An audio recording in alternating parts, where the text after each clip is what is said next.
তিলজলায় চামড়ার কারখানায় অগ্নিকাণ্ডের ঘটনা, যেখানে দুজনের মৃত্যু হয়েছে, 3 জন গুরুতর আহত আপনারা জানেন। এবং গতকালই মুখ্যমন্ত্রী শুভেন্দু অধিকারী তিনি নির্দেশ দেওয়ার কয়েক ঘন্টার মধ্যে থেকেই বুলডোজার কিন্তু ভাঙার কাজ শুরু করেছে। আজ সকালের কি ছবি সরাসরি আপনাদের নিয়ে যাব। সুকান্ত মুখোপাধ্যায় ঘটনাস্থল থেকে রয়েছেন। সুকান্ত, পুলিশ এবং কেন্দ্র বাহিনী আজও কি উপস্থিত রয়েছে?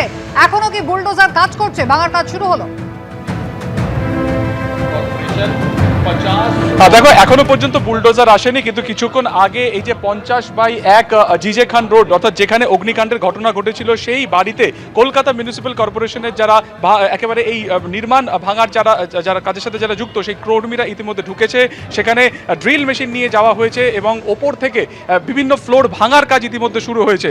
এবং আজকে শুধুমাত্র এই বাড়ি নয়, তার পাশের যে আরেকটি বাড়ি, যেটিকে বিপজ্জনক হিসেবে ঘোষণা করা হয়েছে, সেখানে যে পরিবাররা থাকতো তারাও কিন্তু এই মুহূর্তে বাড়ি ছেড়ে বেরিয়ে গিয়েছেন।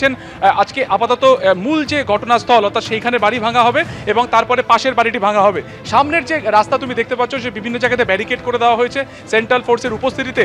এখানে বাড়ি ভাঙার কাজ চলছে, যদিও এখনো পর্যন্ত বুলডোজার আসেনি। তবে যেটা পুলিশ সূত্রে জানা যাচ্ছে যে আজকে পুরোটাই ভেতর থেকে ভাঙার কাজ হবে। প্রচুর ডেব্রিশ হয়ে গেলে, অর্থাৎ প্রচুর ধ্বংসস্তূপ হয়ে গেলে পরে সেটাকে সরানোর জন্য বুলডোজার আনানো যেতে পারে। ফলত এই মুহূর্তে কলকাতা পুলিশ এবং সেন্ট্রাল ফোর্সের উপস্থিতিতে মূল যে বাড়ি সেটাকে ভাঙার কাজ চলছে এবং তারপরে পাশের বেআইনি বাড়িটিও আজকে ভাঙা হবে বলে এমনটাই কিন্তু জানা যাচ্ছে। সুকান্ত, ধন্যবাদ।